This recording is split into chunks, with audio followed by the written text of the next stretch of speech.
Camaradas, excelente día, tarde, noche tengan todos ustedes, dependiendo de la hora a la que estén viendo esta humilde producción de su show cómico, mágico, musical favorito, Geopolítica para Tercermundistas, donde ustedes saben muy bien que lo único serio aquí es el contenido.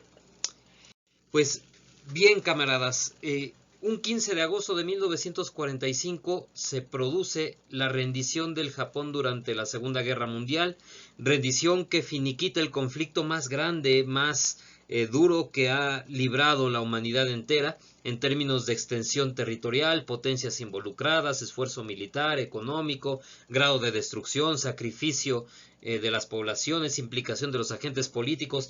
Fuera de todo debate, la Segunda Guerra Mundial es el conflicto más cruento que la humanidad ha librado y grande en términos de relevancia histórica.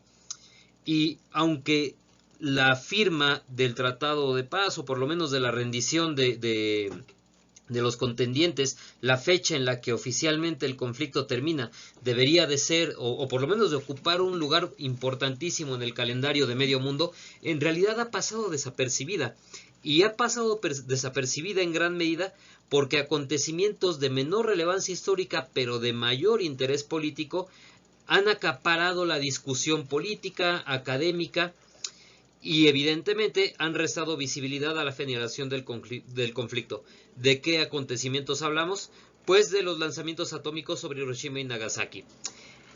Sobre estos lanzamientos existe un gran imaginario por parte de los estadounidenses, en los que ellos se presentan a sí mismos como superiores morales de medio mundo, como superiores morales no solamente para legitimar su, entre comillas, derecho a poseer y desarrollar antes que nadie este tipo de armas, sino además para ser ellos quienes lanzaran el primer golpe.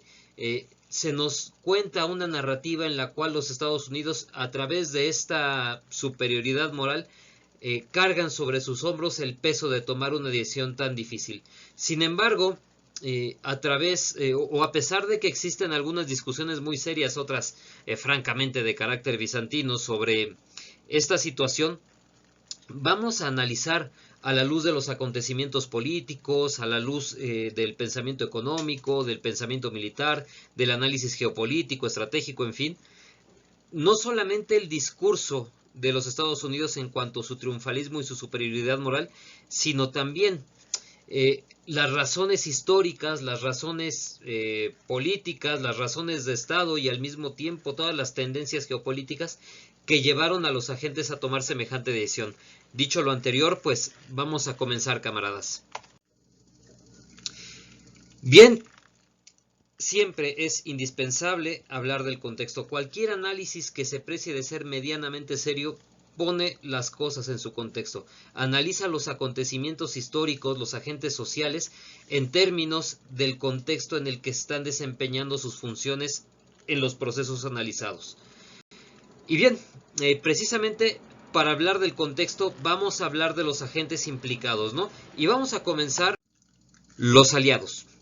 Los aliados van a ser quienes tomen la decisión política de lanzar las bombas, de desarrollar los programas, y ciertamente van a tener la acción positiva en términos de Clausewitz a la hora de llevar la iniciativa de estos ataques, ¿no? Bien, vamos a ver cómo perciben los aliados la guerra en 1944. En 1944 y 1945 los aliados ya perciben una victoria inminente. ¿Cómo lo sabemos? No nada más por declaraciones que podríamos adjudicar al triunfalismo, a la propaganda, sino por decisiones de realpolitik que se estaban tomando. Decisiones como llevar a cabo conferencias en las cuales ya se estaban repartiendo las áreas de influencia, en las cuales se estaban empezando a fijar las normas comerciales, las monedas que iban a emerger, los espacios de influencia comercial, desaparición o mantenimiento de las estructuras coloniales, en fin. Los aliados estaban ya tan seguros de su victoria que estaban repartiendo un mundo que ni siquiera terminaba de estar configurado, ¿no? Pero del cual estaban seguros iban a configurar de acuerdo a sus intereses. Y bien, ante una sensación de victoria inminente, insisto, pues es necesario empezar a preparar la paz. Y este preparamiento de la paz, ya lo hemos comentado, pasa por ponerse de acuerdo con los aliados, pero también pasa por intentar maximizar las ganancias que tú vas a obtener en la guerra, intentar salir lo mejor parado posible dentro del escenario político emergente, el promover tus intereses evidentemente a costa de un enemigo que por lo menos en el papel aparece ya como vencido, y muchas veces a costa de los aliados. Cuando hablamos de preparar la paz, hablamos sí de obtener la mayor renta posible, pero también de empezar a actuar en contra de amenazas potenciales, ya sea los vencidos para evitar que se vuelvan a levantar, o incluso, y esto no es algo nuevo, en contra de los propios aliados para evitar que eventualmente se vuelvan una amenaza. Esto no nos debería de escandalizar. Durante las guerras napoleónicas, los ingleses destruyen los pocos nichos de industrialización que había en España. En la Primera Guerra Mundial, deliberadamente se destruyen las campiñas francesas para favorecer la posición británica tras la Segunda Guerra Mundial. En fin, esta situación no es algo nuevo, no es algo exclusivo de la Segunda Guerra Mundial, y en virtud de lo anterior, pues estamos hablando de realpolitik, ¿no? Algunos contendientes pues redoblan sus esfuerzos para obtener mayores rentas, otros por el contrario los limitan para obtener mayores ganancias, y en el caso de la Segunda Guerra Mundial incluso los aliados angloestadounidenses llegaron a limitar sus esfuerzos para impedir que la Unión Soviética saliera lo más fortalecida posible. Sabemos por palabras del propio Winston Churchill que se retrasó deliberadamente el desembarco en Europa o en el continente europeo para que Rusia sufriera un mayor daño a manos de Alemania durante la Segunda Guerra Mundial, ¿no? Pero bueno, vamos a pasar a lo siguiente. Y bueno, cuando hablamos de este tipo de armas, hablamos de armas estratégicas, es decir, armas cuya utilización en el campo de batalla tienen la capacidad de incidir directamente en el desarrollo de todas las acciones, de dar un vuelco al momento estratégico de la guerra, de condicionar a los agentes políticos, de alterar en su conjunto la forma en la que se libra toda una guerra. Y las armas nucleares, las armas atómicas, no son las primeras armas estratégicas de la historia, aunque ciertamente son aquellas que han llevado más allá o que han llevado o que han potenciado por sí solas más que ninguna otra la capacidad de incidir en un conflicto en particular, ¿no? Y bueno, si de algo había certeza, es que el eje Berlín-Tokio estaba trabajando en armas de este tipo, ya para obtener condiciones de rendición más favorables, ya para dar un vuelco a la guerra, o incluso en algún momento para acortar la guerra y ganarla antes. Estas potencias estuvieron trabajando en programas bastante ambiciosos para desarrollar armas de un poder tan extraordinario que les permitieran incidir en tal medida en el campo de batalla, a pesar de su evidente disparidad económica e industrial, ¿no? Y bueno, ante la certeza de los programas del eje, la posesión de estas armas por parte de los aliados por lo menos garantizaría un equilibrio de fuerzas, ¿no? Y aquí ellos tendrían la ventaja con respecto al eje de que sus presupuestos eran prácticamente ilimitados. ¿De qué hablamos con presupuestos prácticamente ilimitados? Que en tanto que controlaban las condiciones de comercio en el mundo, en tanto que tenían acceso a un montón de materias primas y mercados, estos países podrían echar a andar la máquina de imprimir dinero con mucha mayor facilidad y adquirir deuda con mucha mayor facilidad que sus contrapartes en Alemania y Japón, ¿no? También se buscaba aprovechar el éxodo científico que había generado la ola de antisemitismo en Alemania. Este éxodo científico pues fue muy bien capitalizado por los Estados Unidos. Vemos a una gran cantidad de científicos, o bien judíos o bien simpatizantes del socialismo, que pasaron a engrosar las filas del proyecto Manhattan, ¿no?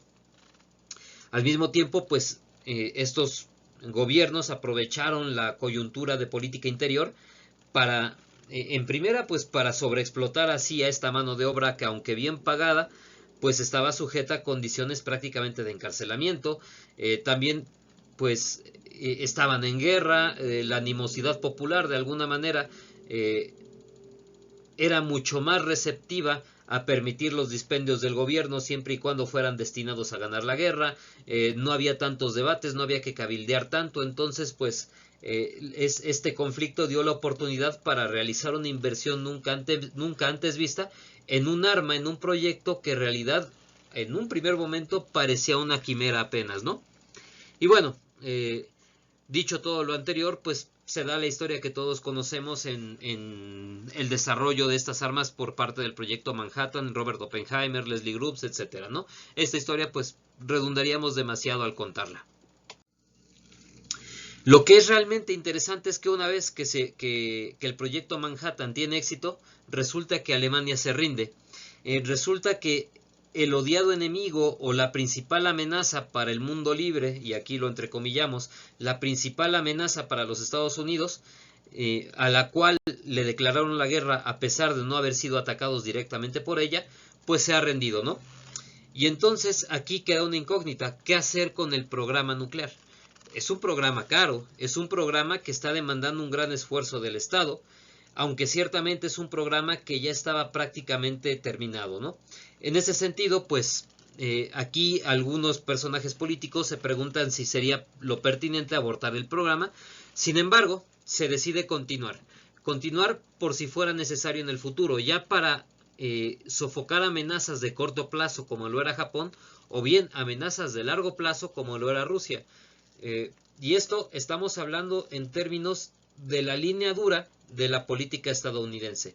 Incluso vamos a ver a un general directamente implicado en el desarrollo de este proyecto como Leslie Groves, diciendo que él tuvo en claro desde el primer momento que el objetivo del proyecto Manhattan no eran las potencias del eje, sino la Rusia soviética. En ese sentido, nuevamente estamos viendo cómo la guerra se empieza cuando la guerra contra el enemigo está ganada, se la empieza a librar en contra de los propios aliados incluso, ¿no? Y bueno, hablando de guerra contra los aliados, ya hemos dicho cosas de las alianzas, ¿no? Hay veces que se saca renta del desgaste aliado para salir más favorecido en el balance estratégico y político resultante, ¿no?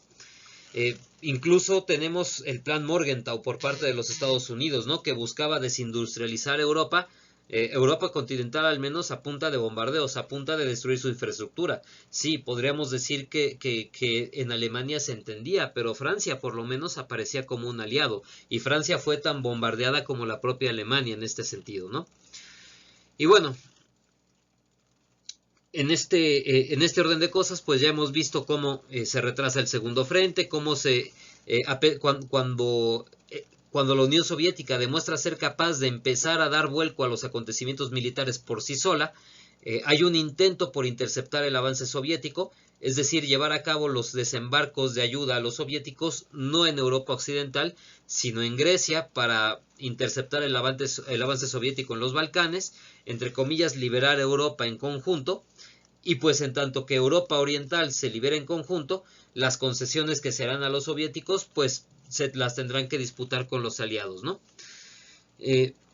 Al mismo tiempo, pues Operación Overlord no se da por una necesidad estratégica u operativa. En realidad Alemania ya estaba derrotada en 1944, pero pues si los aliados no desembarcan en Francia, lo más probable es que los soviéticos hubieran podido entrar en ella, y liberando ellos al completo Europa continental, pues habrían estado en posición de exigir aún más una vez que terminara la Segunda Guerra Mundial, ¿no? De hecho, irónicamente, Operación Overlord le da a los alemanes una oportunidad de obtener una victoria y obtener una salida política al conflicto.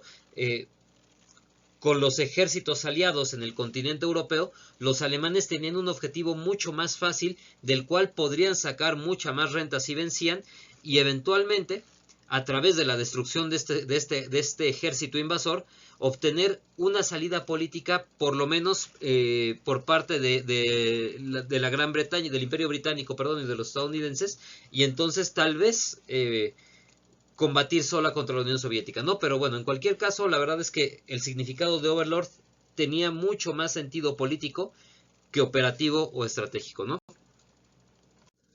Y bien, a pesar de la desconfianza mutua, la verdad es que Roosevelt sabía que Stalin era un aliado valioso, se expresaba bastante bien de él y de los soviéticos en la correspondencia personal hacia su familia, lo cual pues me parece a mí una fuente bastante fiable, en tanto que no no es una fuente histórica que tú pienses que va a ser publicada, y en tanto que tú no piensas que va a ser publicada o no elaboras en esos términos, pues a menudo termina siendo mucho más honesta que una declaración oficial, ¿no?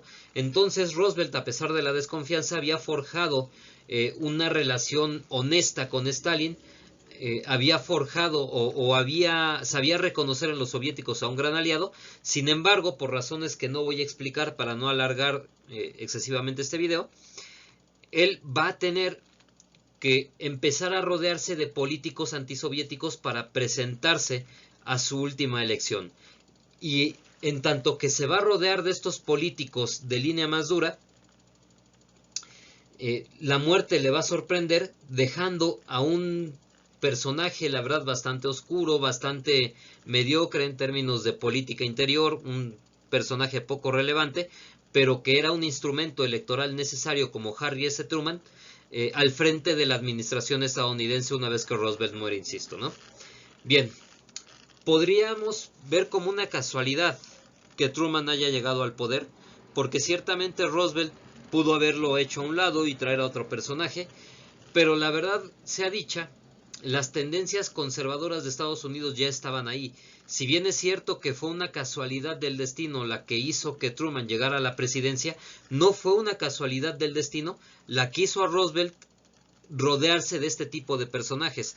¿Por qué? Porque sabía que el votante estadounidense estaba volteando nuevamente a ver esta ala aislacionista, a esta ala de línea dura, la propaganda de preguerra fría, entre comillas, pues ya estaba empezando a hacer efecto y el mensaje antisoviético estaba empezando a calar.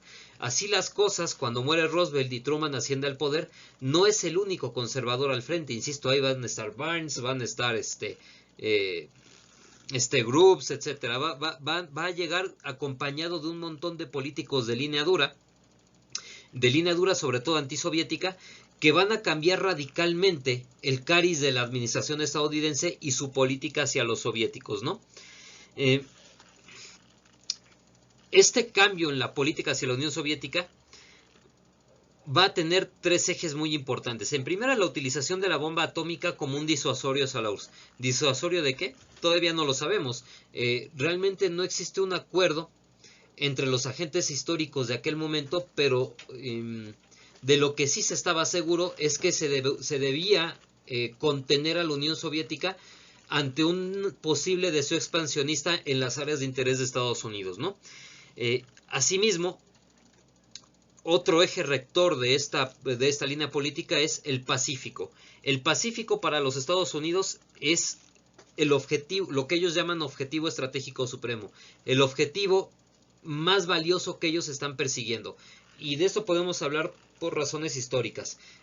Cuando los Estados Unidos emergen como nación, el Atlántico es el centro de gravedad del mundo. Tal como lo fue el Mediterráneo en su momento, cuando la navegación y los avances tecnológicos permiten los viajes interoceánicos, el Atlántico va a adquirir más relevancia en detrimento del mar Mediterráneo, y conforme los mercados en Asia van adquiriendo relevancia, el Pacífico va a ir ganando importancia en detrimento del Atlántico. Un Atlántico que, a pesar de estar dominado por Inglaterra, todavía tenía todavía era un área en disputa con respecto a algunas potencias emergentes, como lo fue en algún momento Alemania, como siempre lo ha sido Francia, y Estados Unidos decidió no meterse en líos y decidió enfocarse en el Pacífico, ¿no? Hay razones de más peso, pero bueno, ya lo abordaremos más adelante, ¿no? Y bueno, como parte de todo lo anterior, como por qué cumplir una promesa que haces a la Unión Soviética cuando ya no necesitas, o por lo menos ya no crees necesitar a la Unión Soviética para ganar la guerra. Y esto lo vamos a ampliar. Bien, hay que tener en cuenta que el pensamiento político estadounidense es bastante esoterista, y con esoterista hablo de que concibe aspectos o entes que van más allá de lo físico, que se encuentran ya en el plano de la metafísica, como la mano invisible, Se crean teorías milenaristas, prácticamente profecías, destinos manifiestos, en fin. Los Estados Unidos y el mundo angloparlante en general es muy dado a pensar que existe un determinismo histórico. Ajá. Este esoterismo estadounidense pues descansa en algunas claves históricas como el protestantismo, el destino manifiesto, esta teoría del Rimland y el Heartland, que como ustedes podrán ver aquí en la lámina, ellos denominan Heartland a toda esta masa territorial que se encuentra en el continente euroasiático. Aquí le estoy señalando con un puntero. Este Heartland, debido a su extensión territorial, a su población y a la gran cantidad de recursos que tiene, es la clave para dominar el mundo. Sin embargo, después se va a hacer un ajuste a esta teoría y van a decir que en tanto que es imposible de conquistar, lo mejor, lo más conveniente para el mundo angloparlante es dominar el Rimland. A través de este Rimland, de este anillo circundante del Heartland, a través del dominio de este Rimland, se puede contener el avance del Heartland y se puede desestabilizar y a largo plazo hasta dominar el Heartland, ¿no?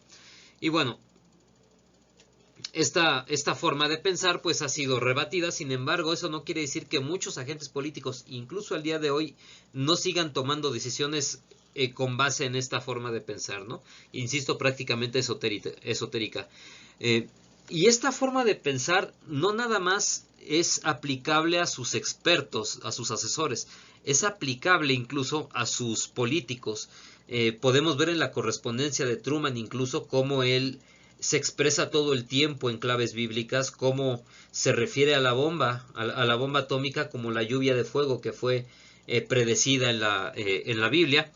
Y bueno, ¿por qué estamos hablando de esto? Estamos hablando de esto porque estamos intentando explicar la mentalidad de los agentes. Si bien es cierto que las tendencias históricas y las teorías políticas y los juegos de interés juegan un papel preponderante, podemos ver que también las tendencias políticas de los agentes pueden catalizar o retrasar la desembocadura de esas tendencias históricas, ¿no?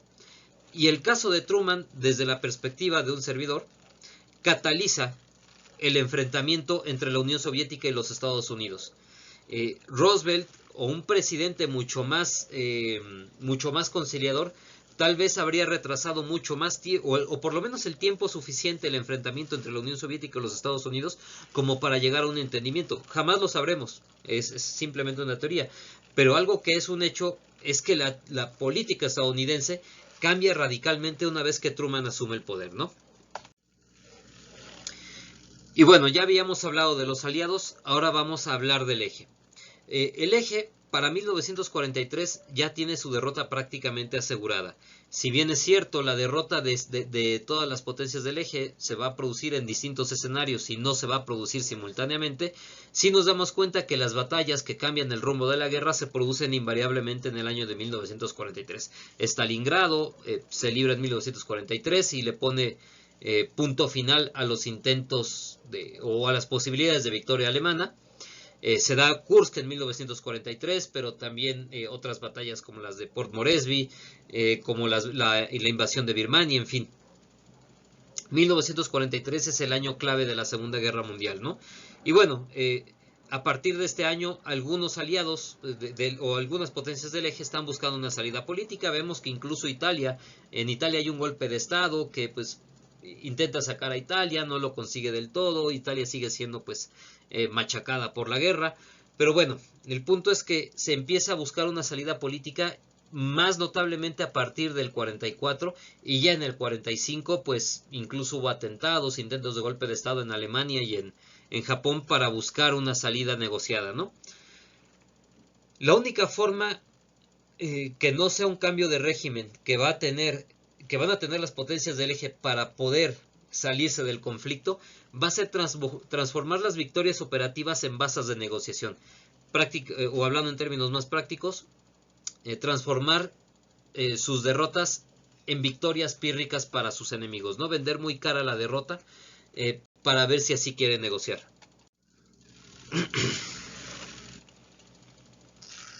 En ese sentido, otra forma en la que van a intentar incidir en el desarrollo de la guerra va a ser a través de los famosos game changers, ¿no? A través del desarrollo de programas armamentísticos que les permitan incidir de manera estratégica en el conflicto. Y vamos a ver que los alemanes van a avanzar bastante en este aspecto, ¿no?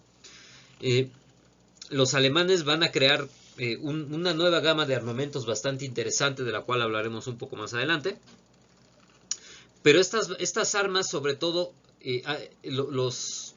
tanto japoneses como alemanes, están conscientes que no las poseen en una cantidad suficiente como para poder dar la vuelta a la guerra dentro del campo de batalla, pero sí las poseen en la cantidad suficiente como para poder atacar el punto débil del enemigo, que es su opinión pública y o el mando político, ¿no?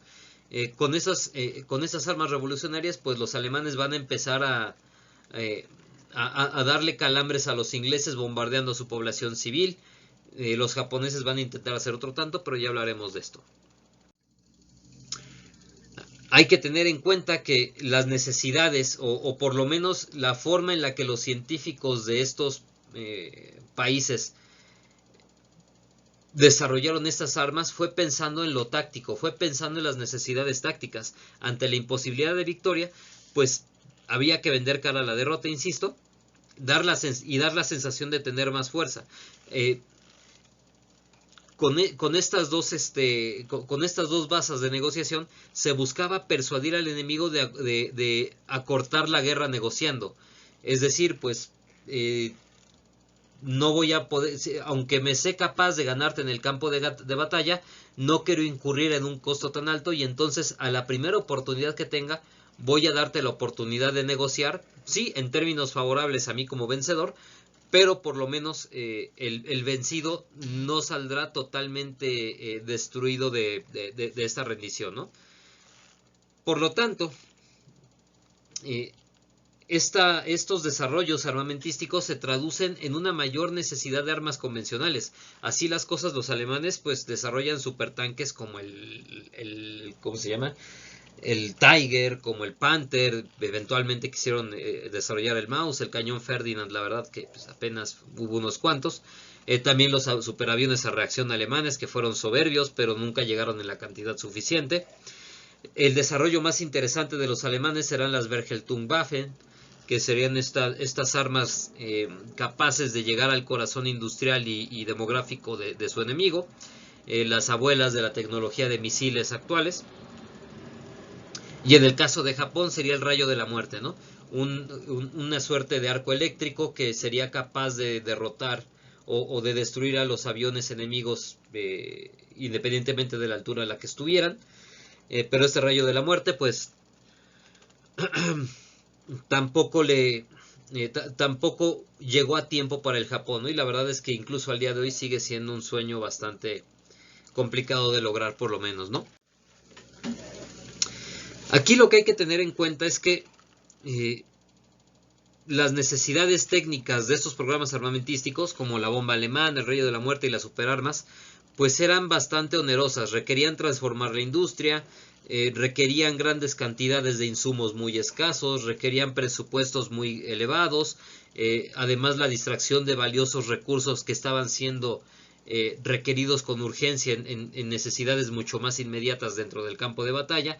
Entonces, la verdad es que estos programas, aunque tuvieron desarrollos científicos interesantísimos, que incluso podríamos decir revolucionaron la ciencia, estaban compitiendo en condiciones de mucha desventaja con respecto a los angloestadounidenses, ¿no?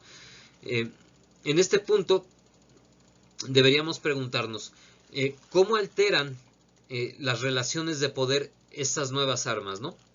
¿Qué es lo que estaban buscando las potencias del eje con estos programas? Lo que hemos dicho,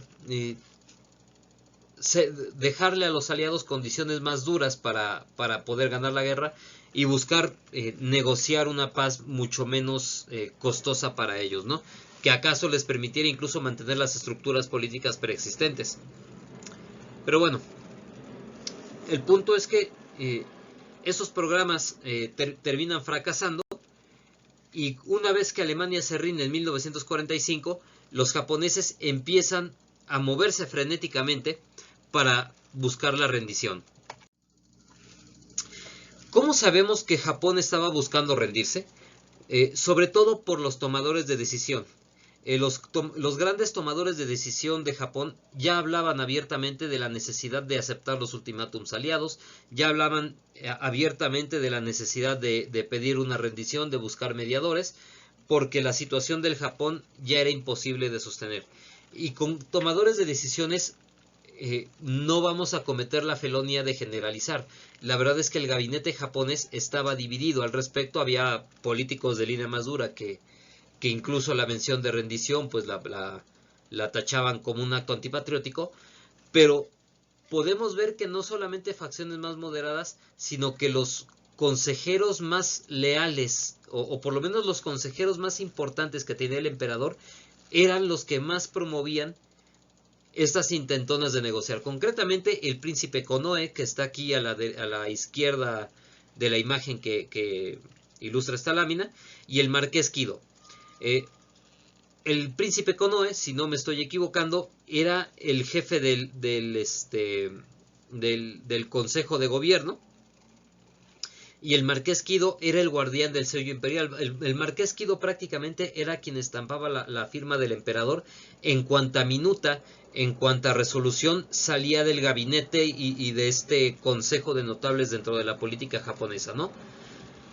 Pero no nada más fuentes japonesas nos dicen que el Japón buscaba la rendición. También la inteligencia de los Estados Unidos, que estaba en posesión de los códigos estadounidenses, de los códigos japoneses, perdón, habría confirmado que el Japón buscaba rendirse. El propio Molotov, ministro de Relaciones Exteriores soviético, le había dicho a los estadounidenses que los japoneses le habían preguntado si podía mediar con los Estados Unidos una rendición, ¿no? Es decir, los Estados Unidos sabían absolutamente que los japoneses estaban buscando rendirse. Incluso el propio Stalin se los había mencionado, ¿no? Ahora bien, tenemos que hablar de las perspectivas japonesas durante esos primeros intentos de rendición. La primera de ellas, para rendirse, era conservar el Mikado, ¿no? Conservar a la figura del emperador y la forma de gobierno existente, sobre todo porque para un montón de cuestiones de gobernabilidad, como lo es la religión sintoísta, de la cual el emperador es la figura central, pues era indispensable contar con su figura, ¿no?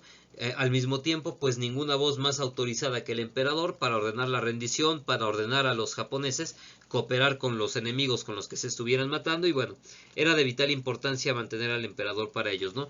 Y si se pudiera, pues conservar Manchuria. Conservar Manchuria pues era muy importante porque los recursos económicos que Japón obtenía para su programa industrial venían mayormente de este enclave en el continente asiático, ¿no? Entonces, se estaba buscando, insisto, la misión de los soviéticos, y la manera en la que se buscaba llegar a alcanzar estas condiciones era preguntarse, ¿Estados Unidos está dispuesto a seguir a cualquier precio? Es decir, ¿le podemos infligir a los estadounidenses un daño tal que eventualmente sean más proclives a negociar? O bien, podemos contar con los soviéticos para que presionen a Estados Unidos. De hecho, por ahí existen algunas cartas relativamente interesantes, o no relativamente, muy interesantes, en las que Konoe, si no me estoy equivocando, le dice a Stalin que tenga en cuenta que la victoria de Alemania, de la Unión Soviética sobre Alemania, solamente fue posible porque el Japón no atacó. Que si el Japón hubiera atacado, la Unión Soviética habría tenido que distraer una gran cantidad de hombres que le habrían hecho imposible la victoria en Europa, ¿no? En ese sentido, pues, los japoneses sabían de la relevancia de haber respetado su pacto, y de alguna manera pues se lo hicieron saber a los soviéticos. Entonces eran, digamos, que las condiciones o eran las esperanzas del Japón, ¿no? Presionar a los Estados Unidos y obtener de la Unión Soviética una mediación. Ahora bien, teniendo en cuenta todo este contexto de la guerra y de los agentes políticos, vamos a ver cómo se toma la decisión de lanzar la bomba. Bismarck dice con mucha razón que nunca se miente tanto como antes de las elecciones, durante la guerra y después de la cacería. Y en el lanzamiento de la bomba atómica vamos a ver que las narrativas oficiales son una sarta de mentiras insostenibles. Bien, primero hay que tener en cuenta que a nivel político las decisiones son complejas. ¿Por qué? Porque los agentes políticos son complejos. Cuando hablamos de decisiones de Estado debemos de hablar de la decisión de Estados Unidos, de la decisión de Japón, de la decisión de la Unión Soviética, pero hay que tener en cuenta que aunque un Estado, entre comillas, tome la decisión, que el Estado es un ente etéreo, o sea, el Estado no toma decisiones, sino los agentes que lo controlan, pero bueno, dicho lo anterior, a pesar de que los Estados toman decisiones,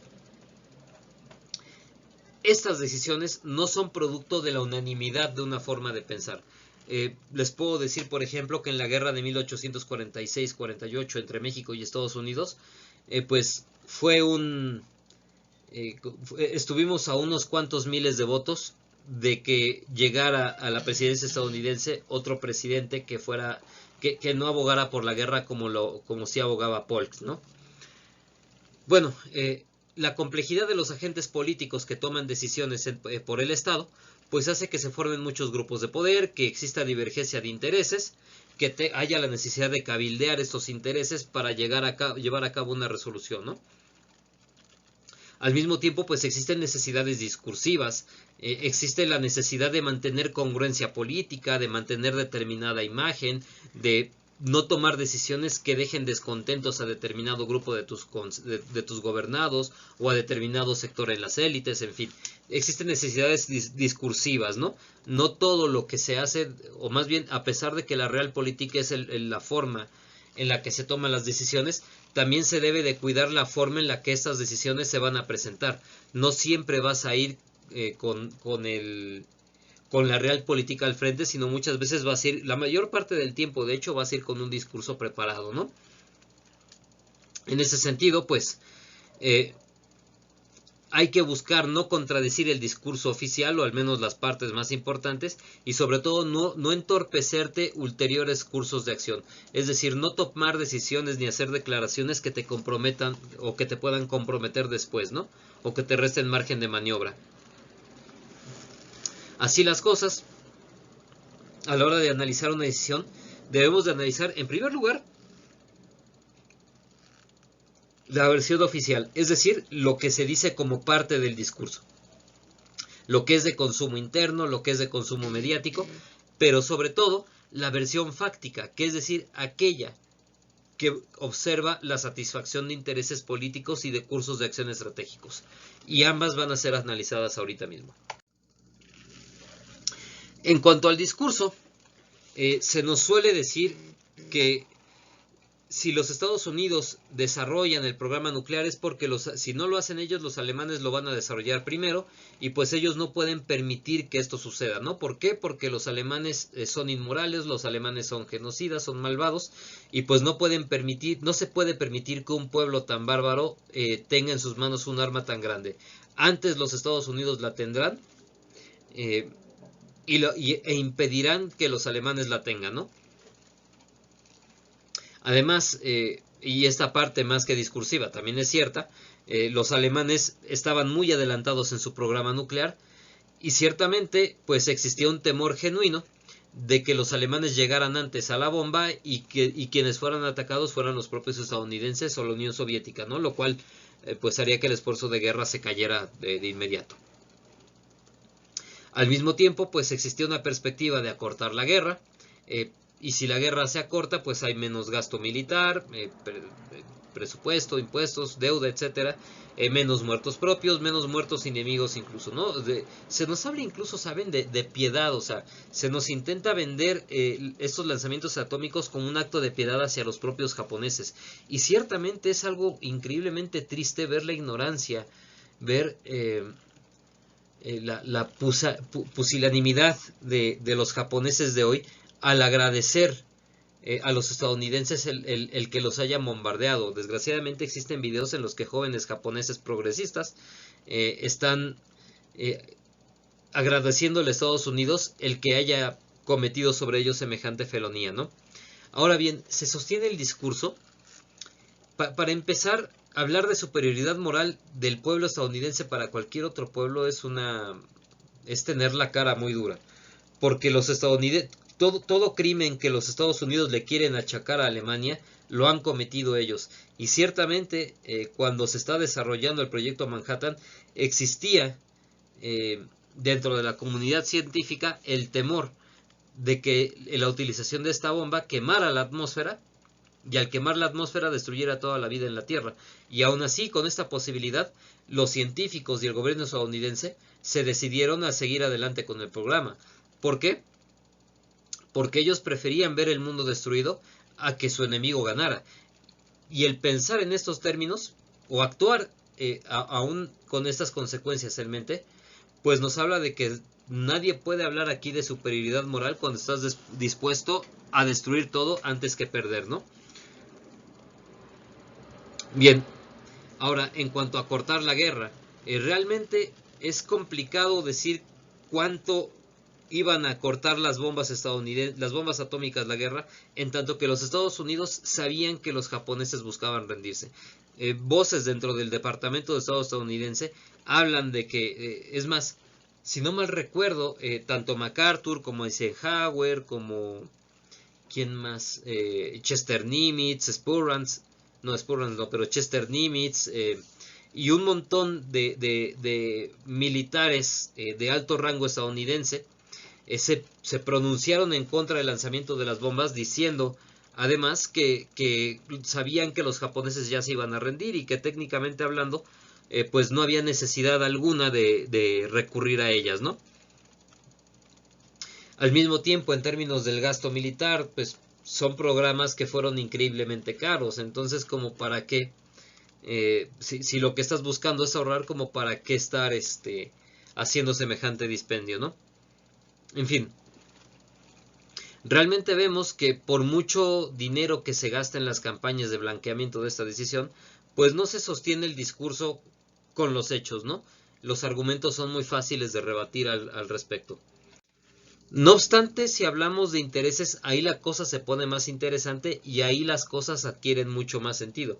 En primer lugar, hablemos del Pacífico. Ya habíamos hablado de este pensamiento semiesotérico de los estadounidenses y de la manera en la que conciben al Pacífico, ¿no?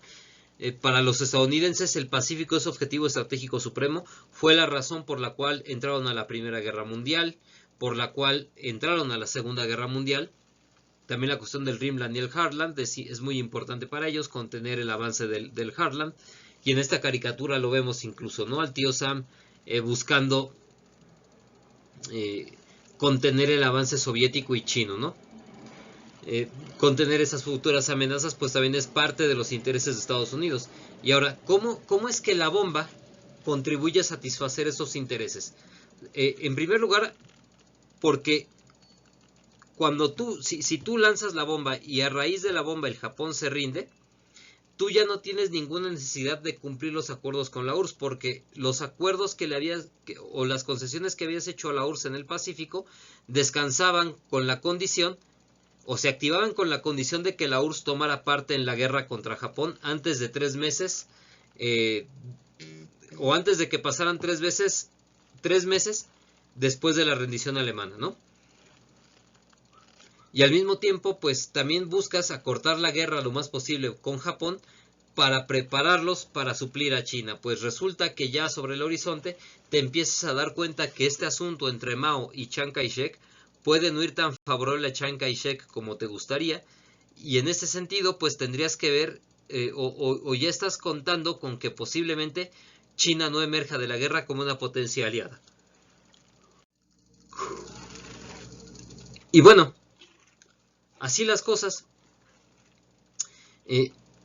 también habría algunas alternativas a lanzar la bomba, ¿no?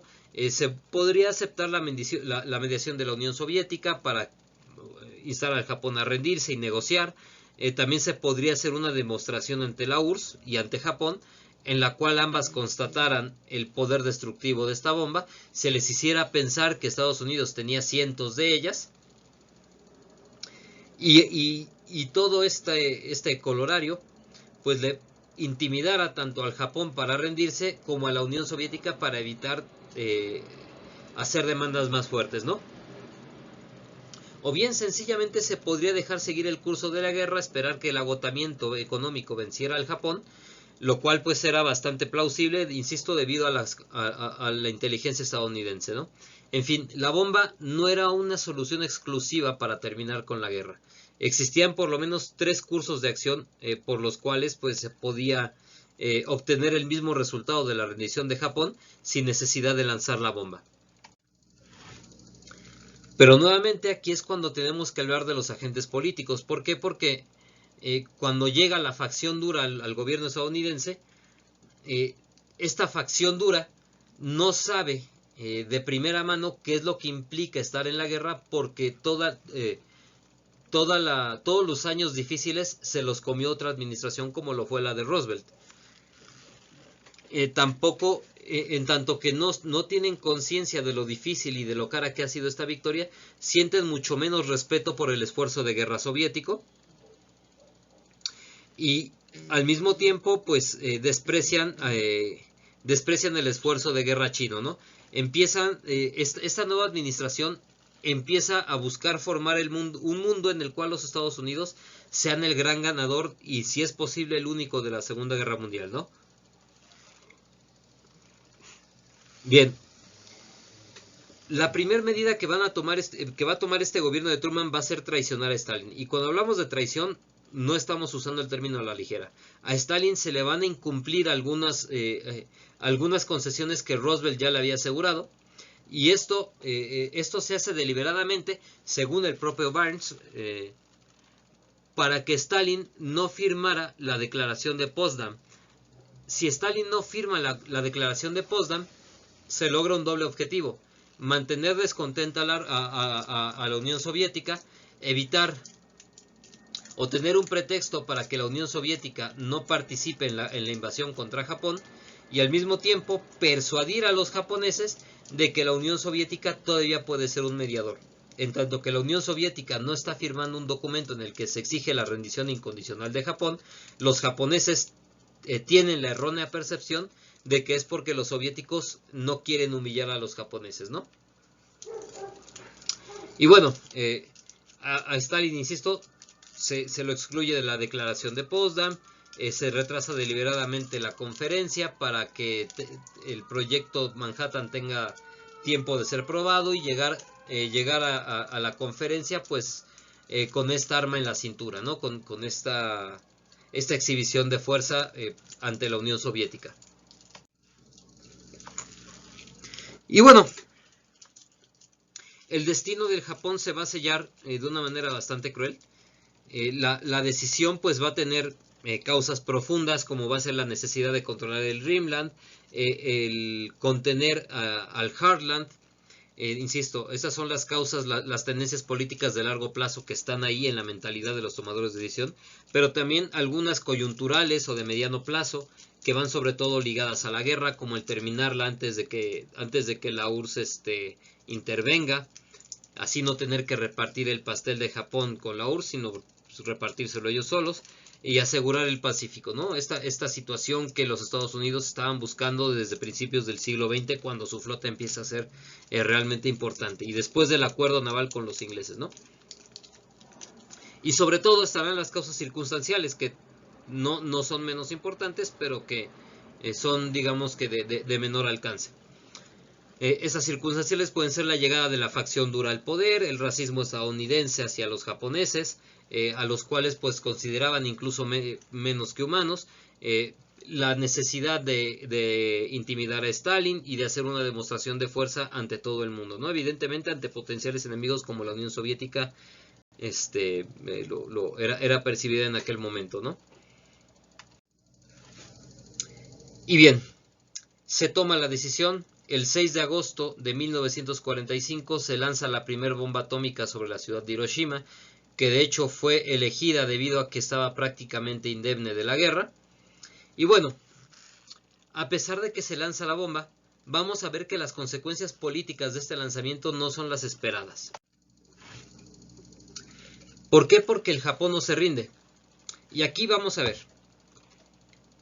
¿Quién decide la rendición de Japón? ¿La decide el pueblo? ¿La decide el ejército? ¿La decide el Estado Mayor, el emperador? ¿Quién es capaz de tomar una decisión tan importante como la de rendir a un Estado en guerra, y en una guerra tan fanática como lo es el Japón?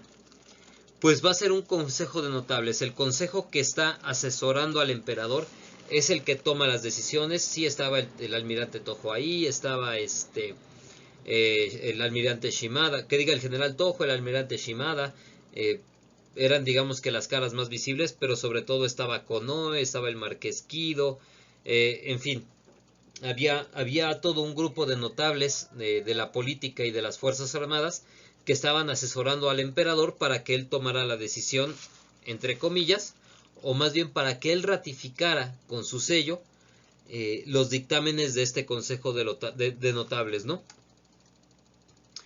Y bueno, Japón no se rinde. ¿Por qué no se rinde? Porque no hay ninguna declaratoria oficial, no existen más acercamientos con los Estados Unidos, se sigue esperando a la mediación soviética, ¿no? ¿Y cómo están viendo los japoneses el conflicto? O sea, insisto, pues ellos ven que la guerra está perdida, ellos ven que es necesario rescatar al Estado, que el estado de la economía japonesa, el grado de destrucción de su industria, de sus fuerzas económicas es tal que va a ser complicadísimo mantener a flote a este estado, ¿no? Entonces están buscando rescatarlo lo antes posible, y esto pasa por la rendición.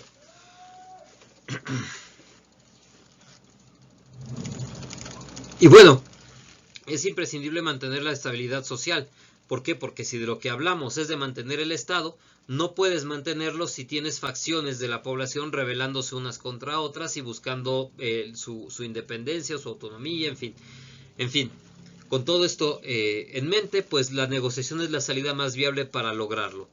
Mientras más rápido se salga de la guerra y más menos destrucción se cierna sobre el Japón, va a ser más fácil para este último lograr controlar a su pueblo y lograr mantener al menos los andamiajes más importantes del Estado. ¿Qué expectativas tienen? Pues bueno, en 1945 el fin político del Japón, insisto, es mantener la cohesión del Estado, y esto pasa por conservar al emperador, por conservar al Mikado, conservar al grupo en el poder, a esos tomadores de decisión que saben cómo se mueven los hilos de la política japonesa. Y pues bueno, ya si es posible, ya no Manchuria, pero por lo menos los territorios antes de 1932, ¿no? Bien, ¿la rendición incondicional era compatible con todo esto? No, no era compatible. ¿Por qué? Porque cuando tú no pones condiciones para rendirte, estás aceptando que posiblemente tu enemigo pueda tumbar alguna de las estructuras que a ti te permitirían mantener a tu estado, que a ti te podrían permitir acceder al fin político que estás buscando con esta rendición, ¿no? En ese sentido, pues el Japón dejó o hizo saber a través de mediadores y a través de filtraciones que lo único que le estaba estorbando para firmar la rendición era el conservar el Mikado. Sin embargo, deliberadamente Estados Unidos hará caso omiso de esto, ¿no? Bien, cuando se lanza la primera bomba atómica sobre Hiroshima, va a haber algunos efectos interesantes. Bueno, más allá de la desgracia humana, en Hiroshima, pues, a decir verdad, es un trauma enorme. No saben qué rayos fue lo que pasó. Sí saben que fueron los estadounidenses, al punto de que los sobrevivientes van a buscar a prisioneros de guerra estadounidenses para golpearlos y lincharlos hasta la muerte.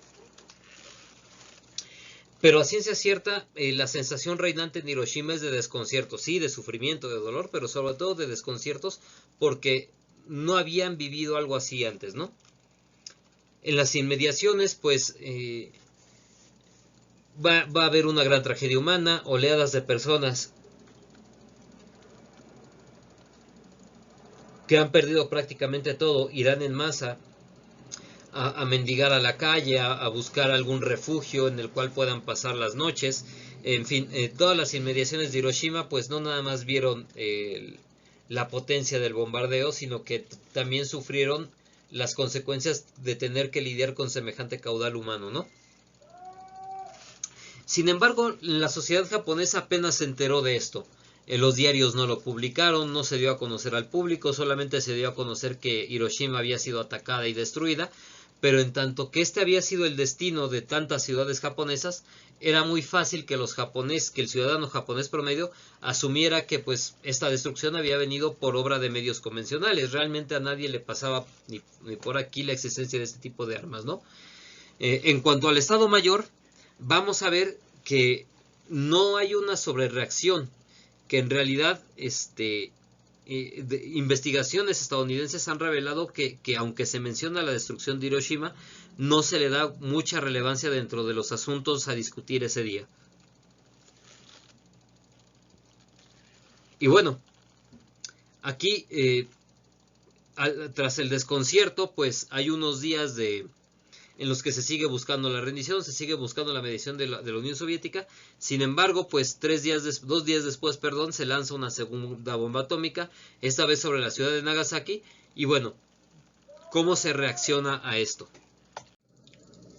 Y bueno, la verdad es que la reacción a Nagasaki fue bastante más discreta de lo que había pasado en Hiroshima, porque la noticia que más circuló dentro de los salones de los ministerios de gobierno de Japón ese fatídico 9 de agosto de 1945 no fue la destrucción de Nagasaki, sino un acontecimiento al que el Japón le dio más importancia, que fue la declaración de guerra de la Unión Soviética a los japoneses.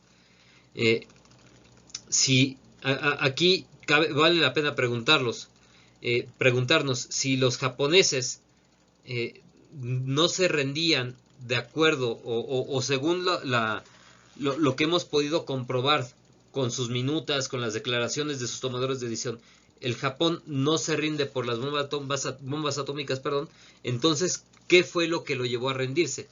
Bien, aquí tenemos que hablar de la intervención soviética. Resulta que Stalin no se va a quedar cruzado de brazos y va a contraatacar a los estadounidenses. Nuevamente, la guerra contra los aliados. ¿Cómo los va a contraatacar? Bien, él dice, bueno, me estás negando tus barcos para llevar a cabo mis operaciones de invasión. Lo que yo voy a hacer va a ser obligar al Japón a rendirse, destruyendo las fuerzas japonesas que tengo a mi alcance. ¿Cuáles son esas fuerzas? Las que están estacionadas en Manchuria, el ejército de Mukden, si no mal recuerdo se llamaba. Este ejército era uno de los más potentes, de los mejor armados con los que contaba Japón, de los mejor comandados. Contaba con aproximadamente 700, 800 mil efectivos. Y pues Stalin va a atacar estas fuerzas, ¿no? Con la denominada Operación Tormenta de Agosto. Pero no nada más esto.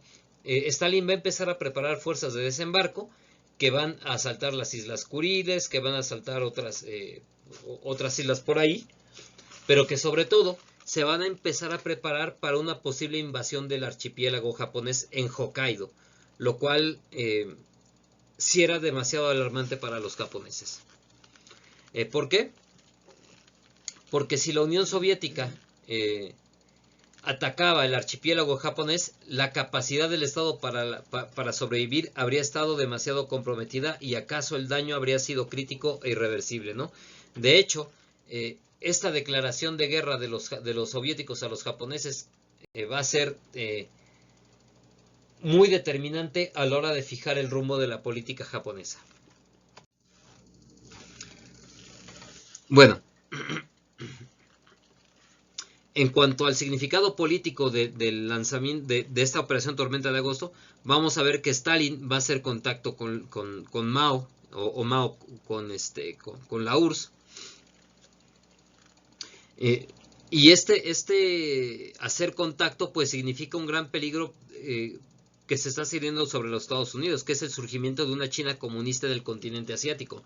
Recordemos que lo que están buscando los Estados Unidos es la desmembración del Imperio Británico para ocupar ellos el lugar que los británicos dejen.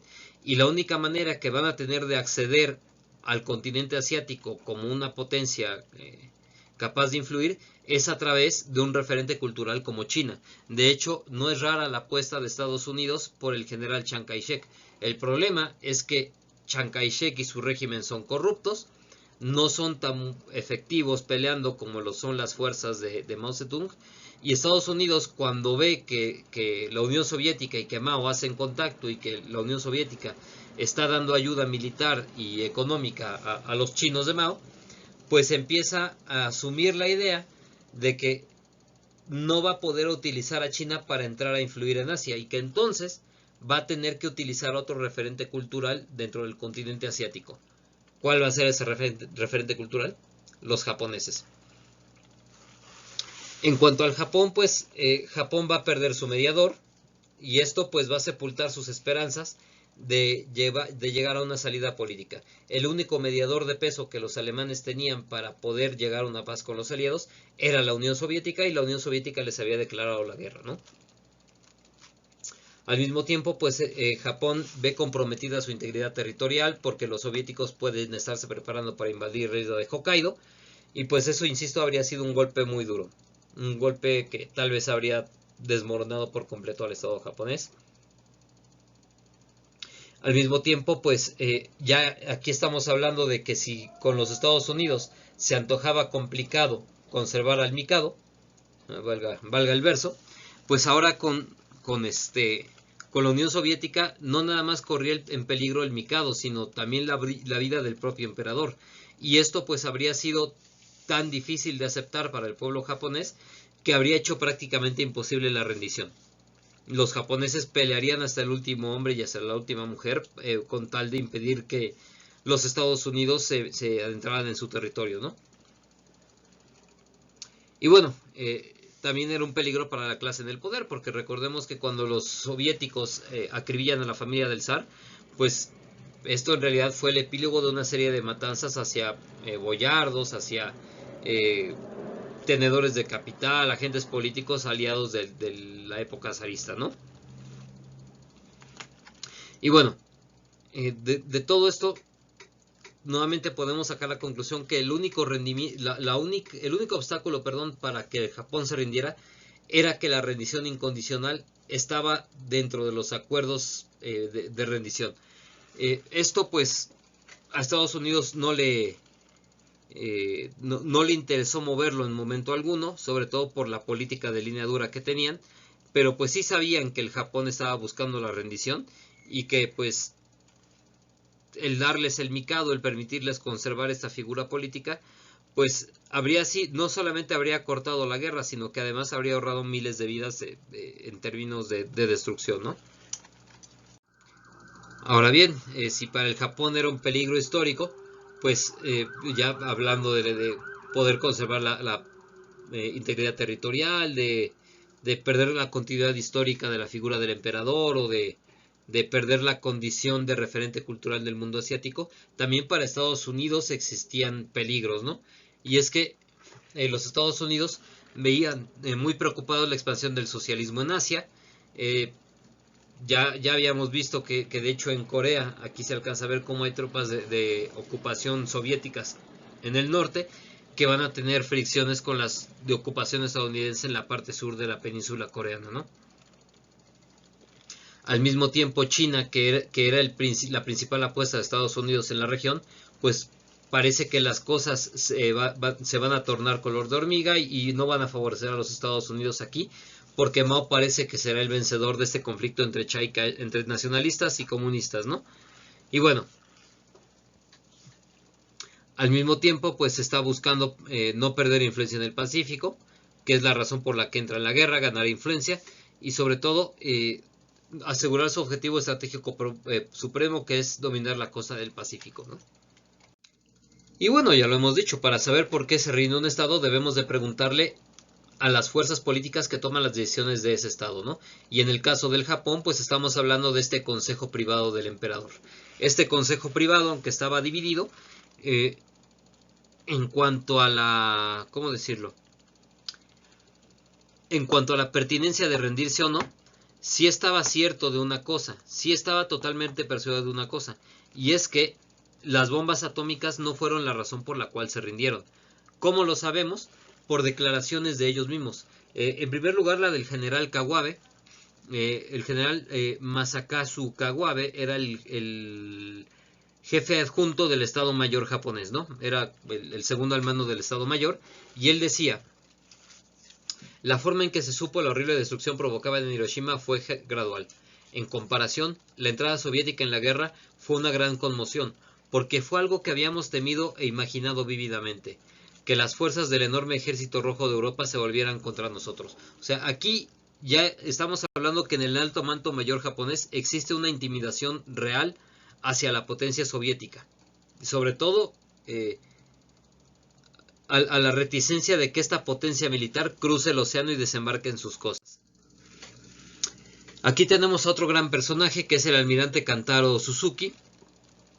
Suzuki va a ser el primer ministro de Japón en 1945, cuando se firma la rendición, y él decía: Japón debe rendirse inmediatamente o la Unión Soviética tomará no solo Manchuria, Corea del Norte y Karafuto, sino también Hokkaido. Esto destruirá los cimientos de Japón.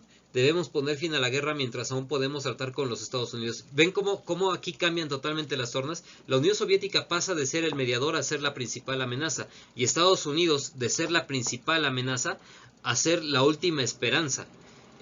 Nuevamente estamos viendo la forma tan potente en la que ha impactado en la mentalidad de los tomadores de decisión japoneses la entrada de la Unión Soviética en la guerra contra Japón. Tenemos también al general Korechika Anami. Korechika Anami es el ministro de guerra japonés, también otro enorme tomador de decisiones, que decía: Japón antes de la bomba estaba usando a la Unión Soviética como un intermediario para forzar a los Estados Unidos para buscar una paz que fuese beneficiosa.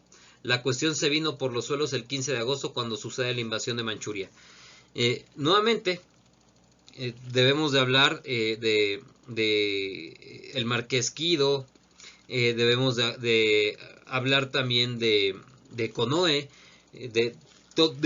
insisto, de los principales asesores y de los principales consejeros del emperador, que están pidiendo, a veces incluso desde 1944, aceptar el ultimátum de los estadounidenses, ¿no? Y que coinciden en el hecho de que es la entrada de la Unión Soviética la que los está forzando a rendirse, de que esta rendición incondicional ante los Estados Unidos, que ahora no era que antes no, era impensable, ahora pasaba a ser la última esperanza. ¿Por qué? Porque nuevamente en esta maniobra en la que Estados Unidos hace que Stalin no firme la declaración de Potsdam, pues el Japón tendría la esperanza de rendirse únicamente a los estadounidenses sin que los soviéticos tomen parte de ello, ¿no? Y para rematar esta forma de pensar, pues debemos de hablar de que dentro de los Estados Unidos también existen voces que reconocen esta situación. Ya no hablemos de historiadores como Oliver Stone y montones más, sino hablemos de instituciones oficiales. Un estudio de la División de Operaciones del Departamento de Guerra de los Estados Unidos en junio del 46 dice: hubo poca mención en el gabinete japonés del uso de la bomba atómica por parte de los Estados Unidos. El lanzamiento de la bomba fue el pretexto que se aprovechó como una razón para el fin de la guerra, pero es casi una certeza que los japoneses habrían capitulado ante la entrada de la Unión Soviética en la guerra. Nuevamente, pues estos son instancias oficiales de los Estados Unidos hablando. Y bueno, tenemos que desmontar estas narrativas, ¿no? Tenemos que desmontar estos mitos. ¿Por qué? Porque para los Estados Unidos la Segunda Guerra Mundial tiene una importancia fundamental en su discurso histórico.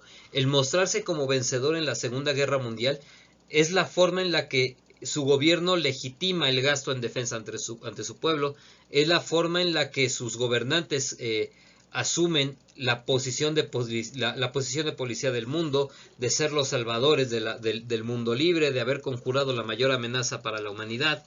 Y eso les ha permitido ganar influencia del mundo occidental, les ha permitido al mismo tiempo invisibilizar el esfuerzo de otros agentes como lo es la Unión Soviética. Y es que vamos a decirlo, o sea, la bomba atómica pues te da unas credenciales que la Unión Soviética no tiene, pero que sin embargo, aunque no tiene, no quiere decir que no vaya a poder tener en un futuro, y sobre todo no quiere decir que dichas credenciales hayan incidido en el desarrollo del conflicto. Porque la guerra, insisto, estaba ganada desde el 43, varios años antes de que la Unión Soviética, de que la bomba atómica siquiera apareciera, ¿no? Y bueno, también nos hablan de este discurso de superioridad moral. Ya hemos desmontado toda esta situación, ¿no? De la cantidad de bajas, de acortar la guerra. En realidad, pues, nada de lo que Estados Unidos está comentando al respecto se sostiene. Pues ni existe superioridad moral, ni existe justificación para un acto de este tipo y sobre todo, eh, a pesar de las maniobras sucias que se hicieron para con la Unión Soviética, no fue la bomba atómica lo que rinde a los japoneses, sino fue solamente un pretexto que se va a tomar para poder agilizar o para poder imponerse en el debate interno a la línea dura de la política japonesa, ¿no? Eh, en fin, espero que con esto haya quedado lo suficientemente claro. Esperamos que este material haya sido de su agrado, que nos ayuden con su difusión, compartiendo, comentando. Eh, en fin, esperemos que sea publicado este mismo día 15 de agosto de 2023. Vamos a trabajar para que así sea. Y bueno, sin más, nos despedimos, camaradas. Les mandamos un gran saludo. Se nos cuidan mucho. Bye. Bye.